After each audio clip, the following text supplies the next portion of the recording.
ভাই, নাইম শেখের কোনো সম্ভাবনা দেখেন কিনা ওপেনিং অপশনে? নাইম শেখের সবচেয়ে সুযোগ পাচ্ছে কিন্তু কাজে তো লাগে না। নাইম শেখকে কিন্তু এই টিমের পাঠানো হয়েছে ধারাবাহিক পারফরমেন্স। আপনাদের টি-20 কিন্তু আপনার শুধু কিন্তু ফর্মে ফেরাটা খুবই কঠিন। আপনি যদি ধারাবাহিকভাবে খারাপ খেলেন আপনি কিন্তু অন্য ফর্মেটে গিয়ে আপনার ফর্মে ফিরে আসতে হবে। আর টি-20 এমন একটা খেলা, খুব কম বলের খেলা, তো সেই জায়গায় কিন্তু প্লেয়ারদের ওই পারফরমেন্সটা ফিরে আসে কিন্তু বিফল। তো আমার মনে হয় যেহেতু অন্য ফর্মেটে এখন কোনো খেলা নেই, সেই জায়গায় কিন্তু নাইম শেখদের নিয়ে সিলেকশন কি চিন্তা করে আমি জানি না, কিন্তু বাট ওর জন্য এগিয়ে দাঁড়ায়। কিন্তু আপনি কি মনে করেন দেখেন টি-20 ফর্মেটে আমরা ম্যাচ খেলি সবচেয়ে কম। আমাদের এই গত বছর একটা ইনসিডেন্ট, তারপরে দিন সেই জায়গায় সার্বিকভাবে সারা আমাদের আঞ্চলিক ক্রিকেট, এবার অনেকদিন পরে একটা আঞ্চলিক ক্রিকেট হচ্ছে।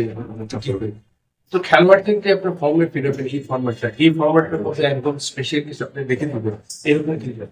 তো যখনই অন্য ফর্মেট খেলে ওখানে ভালো ফর্ম করে তখন সিলেকশন থেকে ওকে আবার তাহলে এই জায়গায় কিন্তু এটা সবাইকে মানতে হবে। আপনার রেকর্ড এস্টাবলিশমেন্ট কিন্তু অন্য ফর্মেশনকে যথেষ্ট কনফিডেন্ট দেয় ভালো খেলো।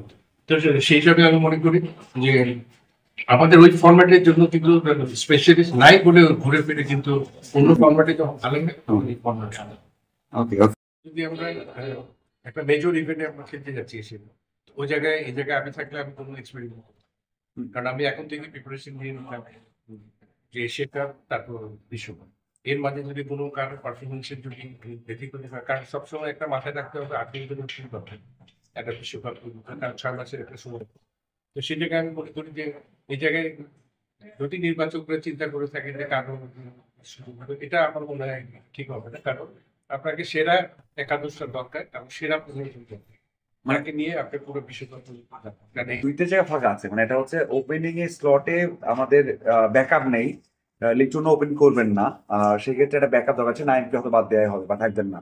আর একটা হচ্ছে মিডল অর্ডারে মিরাজ ছিল, সেখানে আমাদের বোলিং অপশনটা তো অবশ্যই বাড়িয়েছে যদি সাইবুদ্দিন থাকে, তো সেই ক্ষেত্রে দুইটা জায়গায় পরীক্ষা না হলে ভাই দেখতে হবে। আপনি কি মনে করেন যে শান্ত, সৌম্য, সাথে হচ্ছে সোহান অথবা আরো কাউকে দেখেন কিনা, বা এই তিনজনকেই দেখার সুযোগ আছে? টি-20 ক্রিকেটে অলরাউন্ডার আধিক্য দরকার, কারণ এটা এমন একটা খেলা, এটা মোমেন্টাম দরকার, এবং এই জায়গায় কিন্তু প্লাস পয়েন্ট হয় এই জায়গাটায়। তারপরে আপনাকে সেরা 6টা ব্যাটসম্যান আপনাকে দরকার ফাংশন 1 2 3 4 5 6। তো এই জায়গাটায় আমরা কোনো এক্সপেরিমেন্ট হয় না, সেরা যারা এক্সপিরিয়েন্স আছে এই দিক থেকে আগাতে হয়। সোহানের সুযোগ অবশ্যই আমরা দেখছি যে এটা সোহানকে যদি চিন্তা ভাবনা করেন সিলেকশন প্যানেল টিম ম্যানেজমেন্ট যে 6-7 এর মধ্যে ব্যাটিং করাবে, তো সেই জায়গায় চিন্তা করতে হবে। মিরাজের অপশনটা ওপেন আছে, শেখ মেহেদী ঠিক একই ধরনের। মিরাজকে ওপেনিং নিয়ে কিন্তু একটা একটা সমস্যা থেকে যায় এখানে, কিন্তু টি-20 যে কাউকে কিন্তু উপরে আনা এটা স্বাভাবিক প্রসেস আমি মনে করি। এখানে যে একদম নির্দিষ্ট ভাবে যে একজন ওপেনার ফর্মে নাই তারপরে ওকে রাখতে হবে এই ধরনের চিন্তা থেকে বাড়িয়ে আসতে হবে। তো আমি মনে করি যে এই জায়গায় সিলেকশন প্যানেল এবং টিম ম্যানেজমেন্ট মিলে সঠিক সিদ্ধান্ত নেওয়া একদম খুব জরুরি, সেটা রাখবে। সময় শান্ত যদি চিন্তা করা হয় আপনার এক্সপিরিয়েন্সের দিকে দুজনে কিন্তু স্ট্রেক খেলবেন টি-20 এবং যেহেতু শান্ত 3টা ফরম্যাটে কিন্তু খেলছে এই জায়গাটা, এটা আপনার দেখেন এই জায়গায় এটা আমার মনে হয় যে শান্তকে অগ্রাধিকার দিলে ভালো হবে, কারণ ওর যথেষ্ট এক্সপিরিয়েন্স আছে এবং টেস্ট খেলছে। তো আমার মনে হয় যে এখানে একটা ট্রাম্প কার্ডের মতো সিলেকশন প্যানেল হয়তো সিদ্ধান্ত নিতে পারে, কারণ সমূহ কিন্তু খারাপ চয়েস না। তো সেই জায়গায় চিন্তা ভাবনা করে সিদ্ধান্ত না, সবথেকে ইম্পর্টেন্ট ব্যাপারগুলো টিম ম্যানেজমেন্ট কি ম্যানেজ করে যাচ্ছে, প্ল্যানটা কি করতেছে, এশিয়া কাপে কিভাবে খেলবে, তখন সেভাবে কিন্তু খেলোয়াড় চুজ করাটা আমার মনে হয় পারফেক্ট। ভাই আপনি শান্তকে স্বাভাবিক যোগাযোগ মাধ্যমে যদি আপনি ক্রিকেট নিয়ে চিন্তা ভাবনা করেন তাহলে তো এটা তো আর আপনার কোনো উন্নয়নের ধারায় যাচ্ছে।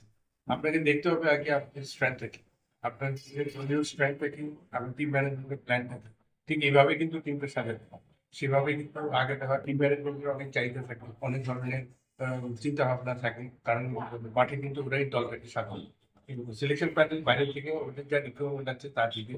এবং আমাদের এটাও মানতে হবে খেলোয়াড় কিন্তু 18 থেকে 20টা বাংলাদেশে সেরা, যদি আপনার ধরেন টি-20 ফরম্যাটটা, তো সেই জায়গা থেকে কিন্তু সেরা 15 সিলেক্ট করতে হবে। ঘুরে ফিরে কিন্তু এই নামগুলি কিন্তু চলে আসে। আউটস্ট্যান্ডিং পারফরমেন্স কিন্তু এই দেশে এখন ওরকম করে হাঁটায় যে একজন করে আরেকজনকে দিয়ে দিবে। হুম। তো সেই জায়গায় কিন্তু বাসায় রেখে দম্পতির সাথে দেওয়া হয়। তো আমার মনে হয় সোশ্যাল মিডিয়ায় কি দেখা হচ্ছে না দেখা হচ্ছে এগুলি চিন্তা ভাবনা করে যদি আমাদের আগাতে হয় তাহলে তো আপনাদের ক্রিকেটটা কোথায় যাচ্ছে এটা আমাদের নিজেদেরও চিন্তা করা উচিত।